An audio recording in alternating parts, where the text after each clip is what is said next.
Setiap kami Tuhan, kami tahu kami dipanggil sebagai penyembah-penyembah Engkau di dalam roh dan kebenaran Tuhan. Kami mengucap syukur dan terima kasih buat sore hari ini Tuhan, dalam segala kasih karunia Tuhan yang melimpah dalam kehidupan kami. Kami percaya Tuhan kehidupan dan ibadah kami pada hari ini Tuhan. Dan saat ini Tuhan kami mau mendengarkan firman-Mu Bapa. Berbicaralah Engkau Tuhan, berkata-kata Engkau Tuhan. Sebab firman-Mu yang adalah kebenaran, dan kebenaran itu yang akan memerdekakan setiap kami dan memberkati kami.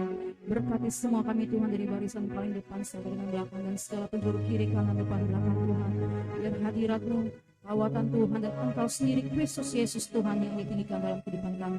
Telinga yang mendengar, hati yang terbuka dan hati yang subur, sehingga tanah itu menghasilkan buah-buah yang lebat 30, bahkan 100 kali lipat. Buat kami mengerti Tuhan, buat kami antusias menyebut firman Tuhan. Urapi perkataan hamba dan sembunyikan Tuhan hamba di belakang salib-Mu. Hanya Engkau saja yang kelihatan semakin jelas dalam kehidupan kami. Kami semua siap diberkati Tuhan lewat firman Tuhan, hanya di dalam nama Tuhan Yesus Kristus. Haleluya. Amin. Shalom, silakan duduk Bapak Ibu semuanya yang dikasih dalam Kristus Yesus Tuhan. Tepuk tangan sekali lagi buat tim pujian penyembahan hari ini yang luar biasa. Apa kabar semuanya Bapak Ibu yang dikasih oleh Tuhan? Luar biasa ya. Hari ini saya dapat surprise ya kan. Kita dapat surprise untuk kehadiran dari Bapak Ibu yang boleh beribadah bersama kami. Ada Bapak Subrobo dan Ibu, ada Pak Didik, ada Ibu Trisna dari luar kota. Berikan tepuk tangan buat Tuhan, menambah kita semangat sebagai keluarga di dalam Tuhan. Amin. Menemukan panggilan. Bapak Ibu atau saudara-saudara semua pernah nggak berpikir apa gitu kan ya, apa yang Tuhan mau kerjakan dalam kehidupan saya? Mungkin terkadang itu muncul ya kan, Tuhan apakah saya Tuhan panggil untuk Paulus pun dia juga mengusahakan tenda, tapi dia juga bekerja. Tetapi hari ini setiap kita Tuhan akan teguhkan yang menjadi panggilan secara spesifik dalam kehidupan kita masing-masing. Amin. Amin Bapak Ibu. Amin. Ya, hari ini kita akan buka firman Tuhan dari Injil. Saya lihat jam dulu karena biasanya akan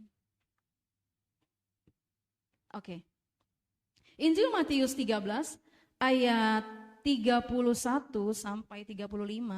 Sekiranya berkenan mungkin salah satu dari Bapak yang boleh dikasih mic sehingga dapat membantu pada saat kaum pria untuk membacanya secara bergantian dengan kaum wanita, sehingga suaranya boleh masuk di dalam YouTube kita. Matius 13 ayat 31 sampai 35. Untuk menghormati firman Tuhan, sekali lagi saya mengundang Bapak Ibu untuk boleh bangkit berdiri. Kita baca firman Tuhan bersama-sama secara bergantian.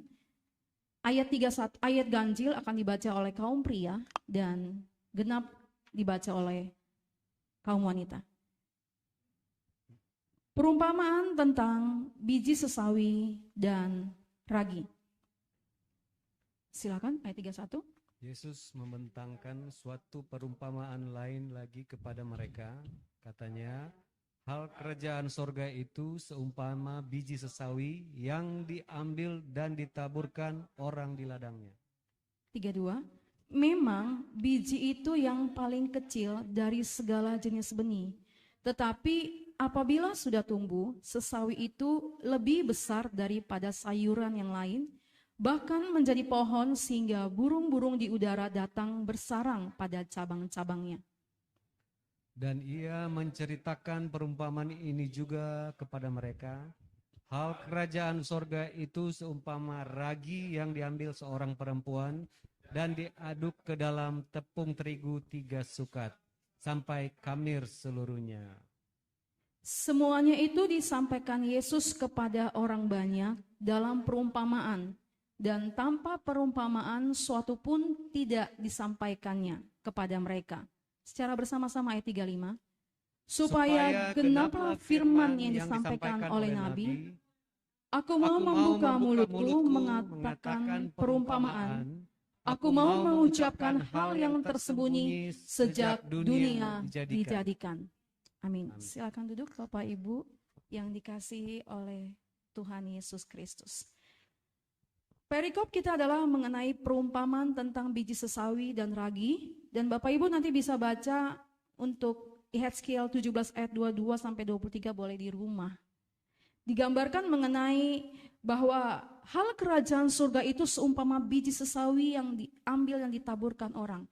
Saudaraku di dalam Tuhan, pada saat kita membaca firman Tuhan, kita boleh baca pasal sebelumnya atau perikop sebelumnya supaya kita lebih mengerti.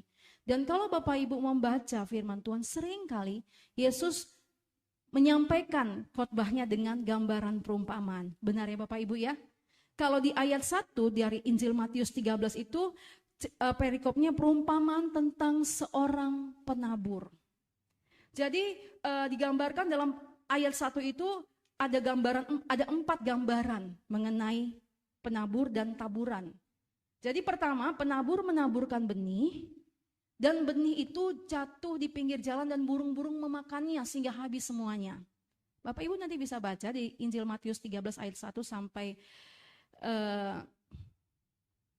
23. Dan kemudian yang kedua gambarannya adalah penabur menaburkan benih dan jatuh di batu-batu. Yang kemudian sayang. Tapi pada saat menghadapi penindasan, tekanan, penganiayaan, akhirnya dia meninggalkan kekuatan imannya. Akhirnya dia meninggalkan kepercayaannya dan mungkin ada orang-orang yang murtad. Dan yang gambaran ketiga penabur benih itu menaburkan benihnya dan jatuh di tengah semak duri. Tumbuh namun akhirnya kekhawatiran, himpitan menekan dia sehingga dia tidak berbuah. Dan yang keempat, penabur menabur benih ke tanah yang baik, menghasilkan 30, 60 bahkan 100 kali lipat. Amin. Dan orang-orang percaya itu adalah Bapak, Ibu, Saudara dan saya. Katakan amin.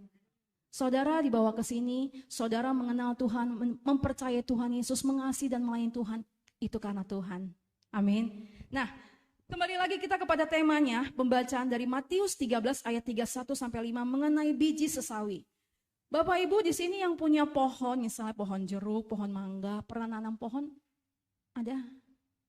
Siapa yang pernah nanam pohon? Atau tanaman deh, mungkin dari sebuah pohon yang sangat kecil tanaman, menunggu bunganya, itu lama ya Bu ya? Benar ya? Nah, Ibu punya ya pohon ya Bu ya? Ya, iya benar-benar. Dari sebuah biji yang mungkin kalau kita tanam dari kecil ya. Nah, kemudian membutuhkan waktu untuk dia menghasilkan buah.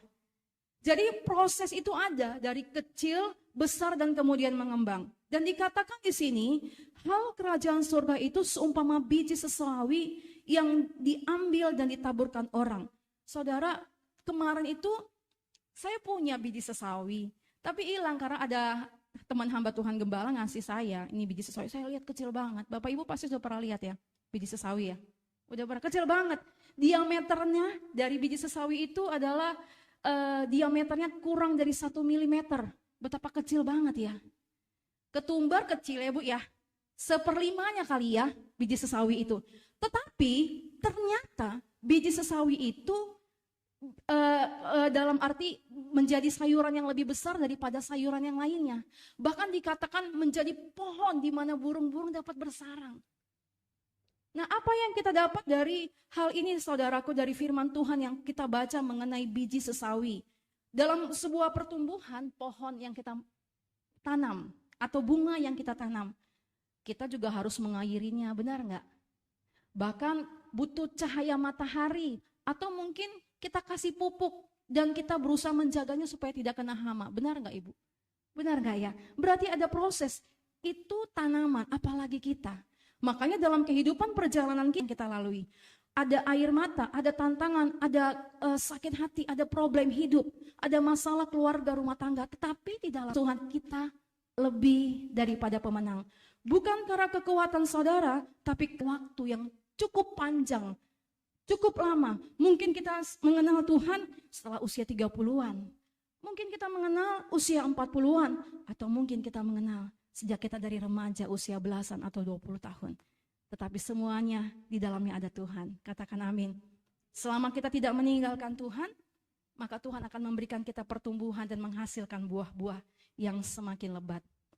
Nah, kenapa kita diibaratkan mengenai seperti dalam gambarannya seperti biji sesawi saudaraku? Karena biji ini sangat kecil diameternya kurang dari 0,5 mm. Tetapi pada saat dia mengalami pertumbuhan, dia menjadi pohon.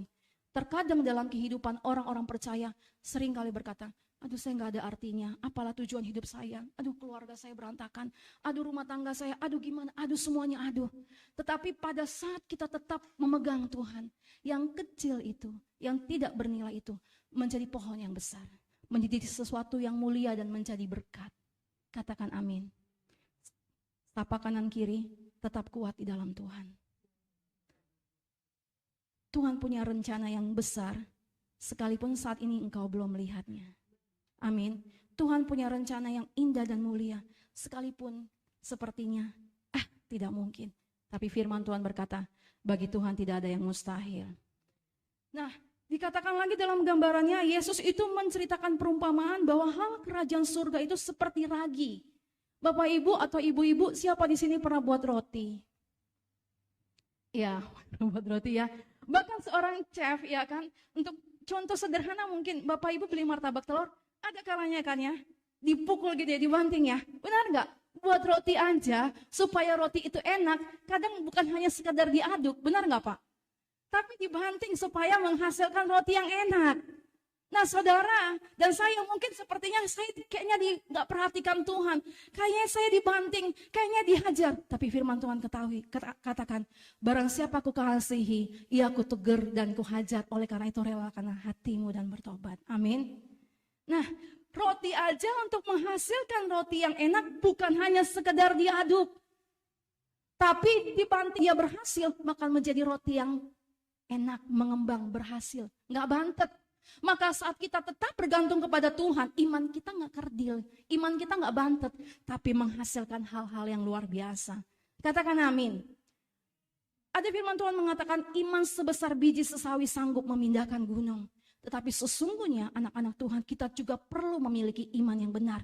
Pada saat kesulitan ada, tantangan ada, problem keluarga masih ada. Tetapi kita tetap bisa mempertahankan iman kepercayaan kita kepada Kristus Yesus Tuhan. Itu baru luar biasa. Berikan tepuk tangan buat Tuhan. Amin Bapak Ibu. Amin, amin. Mari kita buka slide berikutnya. Menemukan panggilan. Hari ini saya berdoa untuk setiap kita menemukan panggilan kita masing-masing. Bukan ngambang, tapi kuat kita pegang dengan teguh. Bahwa segala sesuatu yang terjadi dalam kehidupan kita, Tuhan ada di dalamnya. Mari kita baca bersama-sama bagi Bapak Ibu yang mungkin baru pertama kali beribadah bersama dengan kita hari ini. Kita punya selebaran di mana kita bisa belajar bersama-sama dan mengisinya, sehingga itu bisa menjadi perenungan pada saat sampai di rumah, membacanya kembali. Kita baca bersama-sama, yang ada di garis bawahi itu yang menjadi kunci jawaban bagi selebaran itu ya saudaraku. Kita baca bersama-sama, 3, 2, 1. Kita harus punya kerinduan bersama agar kota kita diubahkan Tuhan menuju kondisi yang lebih baik dan sejahtera. Premanisme hilang, masalah sosial seperti narkoba dan anak-anak jalanan hilang, serta ekonomi berkembang. Saya pernah sampaikan dalam khotbah sebelumnya, kalau saudara menemukan kata kota, itu bisa diganti juga dengan kata keluarga. Tempat bekerja, lingkungan kita, tempat tinggal kita. Saudara mungkin kalau membayangkan kota, aduh besar banget, kayaknya itu tugas pemerintah saya deh, tugas gubernur saya deh, tugas presiden saya. Tidak, itu tugas kita. Amin. Jadi kita baca sama-sama ya, kembali lagi. Kita harus punya kerinduan bersama agar keluarga kita ya, tempat saya bekerja, lingkungan saya, pelayanan saya, diubahkan Tuhan menuju kondisi yang lebih baik dan sejahtera. Alkitab mengatakan, usahakanlah kesejahteraan kota di mana aku tempatkan engkau. Amin. Premanisme hilang, masalah sosial seperti narkoba dan anak-anak jalanan hilang, serta ekonomi berkembang. Jadi kehadiran kita menuju kondisi yang lebih baik dan sejahtera dimanapun Tuhan tempatkan kita. Dalam lingkungan keluarga kita, dalam lingkungan komunitas kita, sosial kita, semuanya. Amin saudaraku. Nah slide berikutnya. Bagaimana gereja dapat mengubah kondisi kota, bangsa, dan komunitas. Ini adalah lanjutan dari khotbah minggu sebelumnya, saudaraku. Dikatakan kemarin, kalau berbicara mengenai gereja, bukan hanya tugas gembala dalam sebuah gereja. Bukan hanya tugas pendeta, tapi tugas setiap kita orang-orang percaya. Katakan amin. Kita baca bersama, berarti kalau tugas kita semua, berarti tugas mengubah kondisi kota, keluarga, lingkungan, tempat tinggal kita adalah tugas kita semua. Amin. Kita baca, bagaimana kita ganti kata gereja dengan kata saya. Setuju? Bagaimana saya, 3, 2, 1, bagaimana saya dapat mengubah kondisi kota, bangsa, dan komunitas. Bagaimana saya dapat mengubah kondisi keluarga saya, lingkungan kerja saya, tempat tinggal saya, bangsa dan komunitas. Amin. Nah, Kamus Besar Bahasa Indonesia mengatakan gereja adalah tempat beribadah orang Kristen. Apakah di depan ada tanda salib? Nggak ada. Ini hotel Bapak Ibu, benar ya? Tetapi Kamus Besar Bahasa Indonesia mengatakan bahwa gereja adalah tempat beribadah orang Kristen. Sedangkan menurut Alkitab, gereja adalah bait Allah yang tidak dibuat oleh tangan manusia. 1 Korintus 3 ayat 16, boleh sekali lagi ditampilkan Ibu, terima kasih. 1 Korintus 3 ayat 16 mengatakan seperti ini, bahwa kita ini adalah bait Allah, saudaraku. Karena menurut Alkitab bahwa gereja adalah bait Allah yang tidak dibuat oleh tangan manusia. 1 Korintus 3 ayat 16. Kita baca bersama-sama. Tidak tahukah kamu bahwa kamu adalah bait Allah dan bahwa roh Allah diam di dalam kamu. Jadi saudara dan saya adalah bait Allah di mana Tuhan bertata. Sapa kanan kiri, engkau adalah bait Allah. Engkau adalah bait Allah. Kalau bait Allah setiap kita, maka tidak ada satupun yang dapat merusakkannya. Amin. Masalah hidup, persoalan hidup, tantangan, kesulitan, Tuhan sendiri akan menjadi pembelanya. Katakan amin. Karena kita bait Allah. Bait Allah kalau rusak maksudnya yang berusaha untuk membetulkan siapa? Tuhan kan? Kalau bait Allah itu rapuh, siapa yang berusaha menguatkan bait Allah itu supaya terbangun? Tuhan dong. Benar gak? Bukan manusia, tetapi Tuhan sendiri yang bekerja untuk membangun bait Allah itu untuk tetap tegak berdiri karena Tuhan bertahta di dalamnya. Katakan amin. Tempat Allah bertahta dalam etimologi bahasa Indonesianya, bahasa Yunani, eklesia, yaitu kumpulan orang-orang yang dipanggil keluar dari kegelapan kepada terang kasih Tuhan. Dari pergumulan hidup kepada kemenangan, kepada kemuliaan. Ingat tadi permulaannya proses. Biji sesawi, biji yang sangat kecil, diameternya kurang dari 0,5 milimeter. Tapi dia menjadi pohon yang sangat besar dan lebih besar daripada sayuran lainnya. Di mana banyak burung-burung bersarang. Katakan amin saudaraku. Luar biasa. Jadi saudara dan saya adalah bait Allah yang dipanggil keluar dari kegelapan kepada terang kasih Tuhan. Amin. Nah, bagaimana saya mau mendapatkan dan menemukan panggilan saya? Mungkin saudara saat ini sedang berpikir dalam hati. Apa ya panggilan saya? Apa yang Tuhan sedang kerjakan dalam kehidupan saya? Mari kita buka slide berikutnya saudaraku. Efesus 4 ayat 11 ayat 13 kita baca dulu saudara. Efesus 4 ayat 11 sampai 13.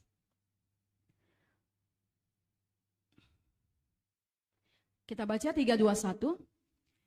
Dan ialah yang memberikan baik rasul-rasul maupun nabi-nabi, baik pemberita-pemberita Injil maupun gembala-gembala dan pengajar-pengajar, untuk memperlengkapi orang-orang kudus bagi pekerjaan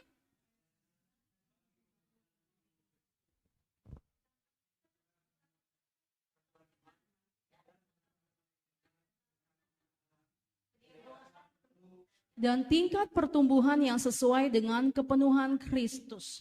Amin. Kita baca yuk slide-nya yuk Bapak Ibu. Dikatakan bahwa, kita baca bersama-sama, Dikatakan bahwa orang-orang kudus harus melayani Tuhan. Maka kota atau bangsa kita akan mengalami transformasi jika kita melayani Tuhan sesuai dengan panggilan masing-masing. Tadi dikatakan ada rasul, ada gembala, ada pengajar, ada penginjil, ada nabi. Benar nggak Bapak Ibu? Semuanya saling memperlengkapi. Kalau semuanya jadi pendeta, siapa yang berbicara, siapa yang menjadi jemaat? Kalau semuanya jadi dokter, siapa yang menjadi pasiennya? Benar nggak Bapak Ibu? Iya kan? Semuanya saling memperlengkapi. Dan dikatakan di sini bahwa orang-orang kudus harus melayani Tuhan. Saudara dan saya adalah orang-orang kudus Tuhan. Amin. Yang dikuduskan oleh darah Yesus. Saudara dan saya adalah orang-orang benar yang dibenarkan di dalam iman kita kepada Kristus Yesus Tuhan. Bukan karena perbuatan baik kita, tapi karena kasih karunia Tuhan. Amin. Dikatakan bahwa orang-orang kudus harus melayani Tuhan. Saudara harus melayani Tuhan. Pekerjaan saudara adalah juga ibadah saudara. Lewat pekerjaan saudara, lewat suami saudara, lewat istri saudara, saudara melayani Tuhan. Amin. Maka kota, ingat tadi kota adalah berbicara mengenai keluarga kita. Tempat tinggal kita, pekerjaan kita, lingkungan kita. Maka tempat tinggal kita, keluarga kita, lingkungan kita akan mengalami transformasi kalau kita mengetahui bahwa kita sedang melayani Tuhan. Amin. Kalau kita mengerti bahwa panggilan yang Tuhan berikan, bahwa kita melayani Tuhan. Jadi kita nggak mengeluh kalau kita menemukan mungkin, aduh pasangan saya bawel, aduh pasangan saya rese, atau apapun itu. Kita tahu bahwa Tuhan yang bertata dalam kehidupan kita, bahwa kita sedang melayani Tuhan. Amin. Atasan kita aduh bawel banget sih, atau misalnya seperti itu. Aduh gimana sih dia nggak ngerti. Misalnya contoh. Tapi kita tahu panggilan kita sedang melayani Tuhan. Maka akan terjadi namanya transformasi. Amin.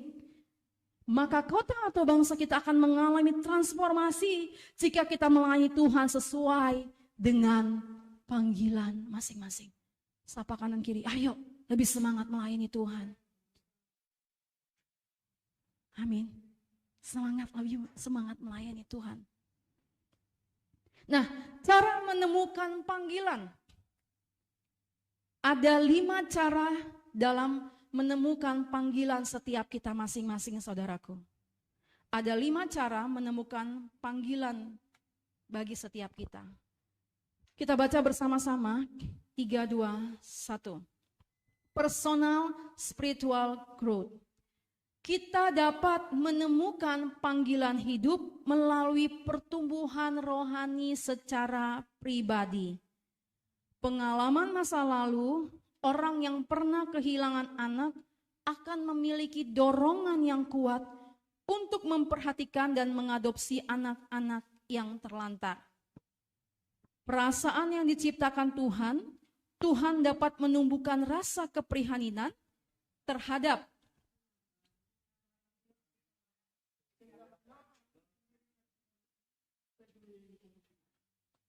Amin. Ya, jadi personal spiritual growth ini adalah pertumbuhan rohani secara pribadi. Dikatakan kita dapat menemukan panggilan hidup melalui pertumbuhan rohani secara pribadi. Pengalaman masa lalu.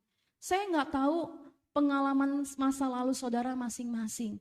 Apa yang terjadi dalam kehidupan keluarga saudara? Apa yang melatar belakangi saudara sehingga saudara semakin giat dan semakin mengenal Tuhan? Setiap kita berbeda. Benar nggak? Saudara kembar pun yang identik pasti berbeda sidik jarinya. Setiap orang punya latar belakang, tapi latar belakang pengalaman masa lalu bahkan hal pahit itu, sesuatu yang sakit itu Tuhan pakai untuk kita dapat melayani sesama kita. Yang mengerti katakan amin. Saya ulangi lagi, pengalaman masa lalu, hal-hal yang sakit yang pernah kita lewati, itu Tuhan pakai untuk kita menjadi berkat dan menjadi terang untuk kita melayani sesama kita lebih efektif lagi. Katakan amin. Amin. Jadi baik pengalaman pahit, baik pengalaman yang tidak enak, itu Tuhan pakai. Tuhan pakai itu sehingga bukan hanya dengan teori kita mengatakan, tetapi dengan kasih Tuhan, dengan cinta Tuhan, dengan pengurapan Tuhan, kita melayani sesama kita. Orang yang boleh kita baca slide berikutnya biar saya boleh jelaskan. Kita baca bersama-sama. Bapak Ibu yang boleh pegang mic boleh bantu bacakan juga yuk. 3, 2, 1. Kesalahan masa lalu. Seorang mantan PSK yang dilawat Tuhan akan memiliki hati untuk melayani rekan-rekan yang masih terlibat di dalam kegiatan prostitusi. Penderitaan masa lalu, seorang yang memiliki pengalaman hidup yang sulit sangat mungkin tergerak untuk membantu orang-orang yang mengalami kesulitan hidup. Masalah yang dihadapi, Seorang yang sakit dapat memahami penderitaan orang sakit lainnya sehingga memberi diri untuk melayani mereka. Amin. Latar belakang kita, kepahitan kita di masa lalu, problem kita di masa lalu, hal tidak enak yang terjadi dalam kehidupan kita. Di dalam Tuhan itu dipakai untuk melayani sesama kita lebih efektif. Katakan amin. Orang-orang yang mungkin pernah berada dalam lingkungan keluarga yang broken home, dari latar belakang broken home, akan lebih dapat menjamah, menyentuh orang-orang yang dilatar belakangi dengan keluarga yang pernah mengalami broken home, saudaraku. Orang-orang yang mungkin mengalami masalah rumah tangga dan dia dipulihkan, akan lebih dapat menyentuh orang-orang yang menghadapi masalah yang pernah dia hadapi. Dia akan lebih dapat merasakan orang-orang yang dilatar belakang dengan kepahitan dengan pasangannya, namun dipulihkan, dia dapat lebih menyentuh orang-orang yang mengalami hal serupa. Dan dia akan berdoa lebih sungguh-sungguh lagi, Tuhan, kalau Tuhan bisa pulihkan saya, kalau Tuhan bisa sembuhkan saya dari segala kepahitan, maka Tuhan juga akan sanggup menyembuhkan dan memulihkan orang-orang yang Tuhan bawa dalam hidup saudara. Katakan amin. Saya tidak tahu apa yang menjadi latar belakang atau pengalaman masa lalu saudara. Tapi biar 1 menit ini saudara melintas ke masa lalu. Apa yang Tuhan sedang kerjakan, apa yang pernah saudara lewati. Pergunakan itu untuk melayani Tuhan. Pergunakan itu untuk melayani Tuhan. Pergunakan itu untuk memuliakan nama Tuhan. Pergunakan hati itu untuk saudara datang kepada Tuhan. Kalau Tuhan bisa buat saya berdiri tegap, saya juga mau dia berdiri tegap. Karena Tuhan ada dalam hidup saya. Katakan amin saudaraku. Karena dikatakan kesalahan masa lalu seorang mantan PSK pun dilawat Tuhan dan memiliki hati yang melayani. Orang-orang yang mungkin punya masalah dalam rumah tangganya pernah goyah atau rumah tangganya sedang goyah. Dan dia menghadapi orang-orang yang menghadapi masalah itu. Dia akan lebih merasakan dan dia akan lebih berdoa dengan sungguh-sungguh. Amin. Karena dia mau Tuhan bekerja dan memulihkannya. Amin. Menemukan panggilan. Dan apa yang dikatakan dalam poin B, pain, love, intersect. Apabila Anda merasa sakit ketika melihat para korban ketergantungan narkoba dan Anda berbelas kasihan terhadap mereka dan ingin menolong mereka, itulah panggilan yang Tuhan tetapkan dalam diri Anda. Amin. Mungkin saat ini ada orang-orang yang menghadapi, enggak mudah, Pastor Roli menghadapi. Pahit sakitnya di sini, iya benar. Sakitnya di sini dan orang lain mungkin enggak merasakan. Orang lain enggak tahu seberapa dalam penderitaan yang saudara sedang rasakan atau saudara pernah lewati. Tapi dikatakan sini, apabila Anda merasa sakit ketika melihat para korban atau orang-orang yang sedang menghadapi pergumulan, itu adalah sesuatu yang Tuhan taruhkan dalam hati saudara, dalam hidup saudara. Amin. Saudara mungkin secara manusia tiba-tiba saudara mungkin menangis terhadap seseorang pada saat saudara berdoa sungguh-sungguh. Itu bukan karena saudara sedang menangisi masalah saudara, tapi karena kasih Bapa mengalir dalam hati saudara, dalam hidup saudara. Dan Tuhan mau untuk setiap kita mengerjakan apa yang Tuhan taruhkan di dalam hati kita. Amin. Kalau saudara mungkin punya masa lalu yang tidak baik, itu Tuhan bisa pakai untuk orang-orang itu juga menemukan dan menerima kebaikan Tuhan. Amin. Amin. Dan jangan malu menyaksikan masa lalu kita, kepahitan kita yang lalu. Dalam satu waktu Tuhan pakai itu untuk menjadi berkat dan kekuatan bagi orang-orang yang Tuhan pertemukan.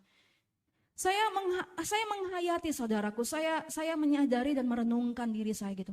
Dan Tuhan sering kali mempertemukan saya dengan orang-orang yang dengan latar belakang yang mungkin hampir mirip dengan saya. Gitu kan ya. Dan saya juga pernah pas lagi sharing-sharing dengan hamba Tuhan, dan dia juga bercerita seperti itu. Tante, karena usia kami jauh, saya manggil dia tante, dan karena waktu masih kecil-kecil saya sudah melayani, dia juga melayani, cuman karena saya masih kecil, masih remaja belasan, jadi saya manggil dia tante walaupun kita sama-sama hamba Tuhan sekarang gitu katanya. Nah, dia mengatakan, Oli gitu ya, tante ini menemukan orang-orang yang datang kepada tante, orang-orang yang rumah tangganya pisah, dia bilang gitu kan. Orang-orang yang anak-anaknya ditinggal orang tuanya.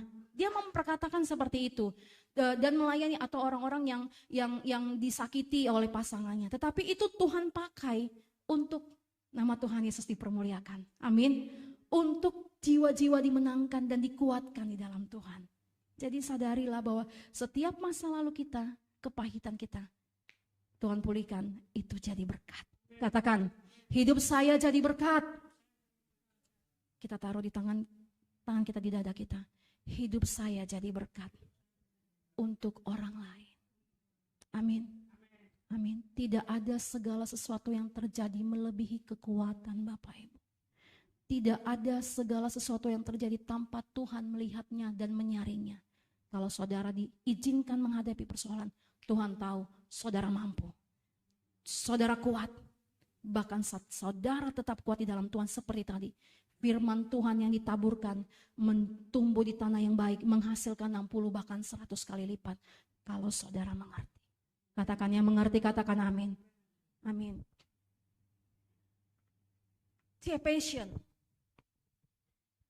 Ketika kita baca bersama-sama, kata Anda kita ganti yuk dengan kata saya yuk, supaya lebih meresapi.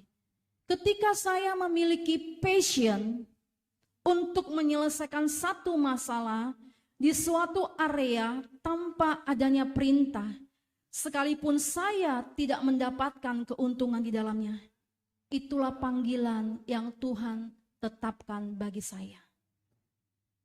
Passion, kita melayani dalam passion. Misalnya ada orang yang karunia tadi kan, ada gembala, pengajar, penginjil, nabi, rasul. Ada hamba Tuhan yang diberikan karunia pengajar, ya kan? Kalau dia mengajar dia lupa, udahlah hampir 2 jam, benar nggak? Ya kan, karena dia punya karunia pengajar. Tapi kalau kita disuruh mengajar, aduh lama banget, kehabisan kamus, benar nggak Bu? Iya kan, benar ya? Nah, ada orang passionnya doa. Kalau doa, dia itu bisa seberjam-jam. Tapi kalau orang lain, aduh pegal banget, apa-apa aja gitu. Benar nggak Bapak Ibu? Iya kan? Iya kan? Kalau dia misalnya punya passionnya doa, dia diajak doa kemanapun, sampai berjam-jam pun dia nggak merasa capek. Iya kan? Itu namanya passion, melakukan dengan sesuatu yang memang dari hati yang Tuhan berikan. Saya ingat dulu gitu kan ya Bapak Ibu, waktu masih remaja, ikut pagi sampai malam itu pelayanan. Terus kemudian ada doa malam lagi, saya ikut doa lagi. Terus besok sampai jam 4 ya, jam 4 pagi ya, kita sama-sama berangkat. Terus jam 4 kita istirahat cuma 1 jam, terus doa lagi gitu kan ya. Karena memang passionnya di doa gitu kali ya. Pokoknya kuat aja. Tapi kalau disuruh yang lain, aduh disuruh dengar ceramah mungkin kayaknya sebentar itu ngantuk gitu ya. Jadi lakukanlah yang menurut passion saudara. Amin. Kalau saudara dikasih passion mengajar, lakukan. Kalau saudara diberikan passion berdoa, lebih banyak lagi doa-doa yang saudara naikkan. Amin. Kalau perlu, saudara kita, teman kita, atau komunitas kita, Japri, ada yang mau didukung dalam doa enggak? Tuhan akan menambahkan porsi seperti tadi. Ada pertumbuhan, proses besar dan mengembang. Roti itu kan kadang dibanting untuk menghasilkan roti yang enak. Kemudian dia mengembang, benar nggak Bu? Ya kan? Nah demikian juga kita. Pada saat kita mengembangkan passion kita dan melakukan sesuai dengan passion kita, maka Tuhan yang akan membuat saudara dan saya menjadi besar. Katakan amin, tepuk tangan buat Tuhan. Amin. Menemukan panggilan. Saudara dipercaya dengan talenta dalam sebuah pekerjaan saudara, dibuat jadi manajer, itu adalah talenta yang Tuhan berikan. Passion, saudara bergairah di tempat saudara bekerja. Amin. Itu Tuhan pakai sehingga orang-orang melihat ada Tuhan yang besar, ada Tuhan yang mulia dalam hidup kita. Katakan amin. D. Private God Revelation. Tuhan dapat mewahyukan panggilan secara pribadi melalui mimpi. Saudara cukup jawab dalam hati atau kalau mau nunjuk juga gak apa-apa. Pernah gak sih dalam saudara dalam mencari Tuhan dan saudara dikasih peneguhan lewat mimpi gitu? pada saat saudara, Tuhan apa ya gitu ya. Nah, menemukan panggilan, Tuhan dapat mewahyukan panggilan secara pribadi melalui mimpi. Saya juga dulu pernah tuh saudara, dalam mimpi gitu kan doa, saya itu peperangan, doain orang, dan dalam nama Tuhan Yesus, itu lagi doa gitu kan ya. Tapi habis itu bangun badan pegel-pegel, padahal nggak ngapa-ngapain, tapi dalam doa. Maksudnya begini saudaraku, Tuhan bisa memakai mimpi untuk meneguhkan di mana kita. Dalam passion, dalam panggilan kita di dalam Tuhan. Amin. Tuhan dapat mewahyukan panggilan secara pribadi melalui mimpi. Misalnya saudara diberikan karunia untuk melayani sesama, saudara diberikan karunia untuk mengajar, saudara diberikan karunia untuk menguatkan tubuh Kristus. Maksudnya apa Pastor Roli? Setiap perkataan saudara kayaknya ada kata-kata yang diurapi sehingga ada wibawa. Kayaknya orang-orang dengar kata-kata saudara terbangkitkan, termotivasi, diberikan semangat. Padahal kata-katanya itu sederhana. Itu adalah talenta yang Tuhan berikan. Katakan amin. Misalnya saudara kan manajer, kata-kata saudara memberikan semangat nih, kepala marketing. Kata-kata saudara sederhana, tapi orang-orang terpacu untuk bekerja lebih baik. Itu adalah talenta yang Tuhan berikan. Karunia untuk menasihatin, ya kan, itu karunia yang Tuhan berikan dan kita harus pergunakan dengan lebih sungguh lagi. Amin saudaraku. Dan apa yang dikatakan kita baca bersama. Productivity ya Bu ya. Benar ya? Saya bahasa Inggrisnya ya lumayan lah. Oke, kita baca bersama-sama. Konfirmasi panggilan Tuhan dalam kehidupan kita adalah dengan cara membuat kita mampu untuk menyelesaikan persoalan. Artinya, apa yang kita kerjakan membuahkan hasil yang maksimal. Amin. Konfirmasi panggilan Tuhan dalam kehidupan kita adalah dengan cara membuat kita mampu untuk menyelesaikan persoalan. Tuhan memberikan kita hikmat. Tuhan memberikan kita kebijaksanaan untuk memecahkan, untuk menyelesaikan suatu masalah. Katakan amin saudaraku. Tuhan memampukan kita untuk melewati setiap perjalanan musim hidup kita. Karena di dalamnya ada Tuhan. Amin. Dan Tuhan tidak pernah meninggalkan kita sendiri. Ending message-nya, kita harus menemukan panggilan Tuhan sehingga setiap pergerakan yang kita lakukan bisa membawa perubahan yang signifikan atas komunitas dan kota kita. Kita ganti kata kita dengan kata saya, yuk saudara-saudara, kita baca bersama-sama sambil taruh tangan kita di dada kita. Renungkan, kita baca bersama-sama. Saya harus menemukan panggilan Tuhan sehingga setiap pergerakan yang saya lakukan bisa membawa perubahan yang signifikan atas komunitas dan kota saya. Saudara mau menemukan panggilan saudara? Saudara percaya bahwa di balik kesulitan yang saudara sedang lewati atau mungkin tantangan yang sedang saudara alami, jalani, itu semua Tuhan pakai untuk menjadi berkat. Amin. Bahwa saudara dan saya tidak pernah sendiri, Dia selalu menyertai kita. Dia adalah Allah Immanuel. Amin. Pencobaan-pencobaan yang kamu alami sesungguhnya tidak melebihi kekuatan kamu. Alkitab mengatakan. Tetapi ujian yang Tuhan izinkan itu untuk menaikkan level kita saudaraku. Amin. Untuk lebih memurnikan kita. Supaya kita keluar seperti emas yang murni. Yang semakin bercahaya, semakin membesar, semakin mengembang untuk memuliakan nama Tuhan. Saudara mau mengizinkan masa sulit yang mungkin saudara sedang hadapi? Atau masa sulit yang pernah saudara lewati untuk menjadi kesaksian? Saudara mau menceritakan Tuhan lebih lagi lewat pengalaman pahit saudara? Saudara mau melepaskan semua itu? Segala sakit, segala kepahitan, segala ketidaknyamanan saudara ke dalam tangan Tuhan. Amin saudaraku. Mari kita berdoa.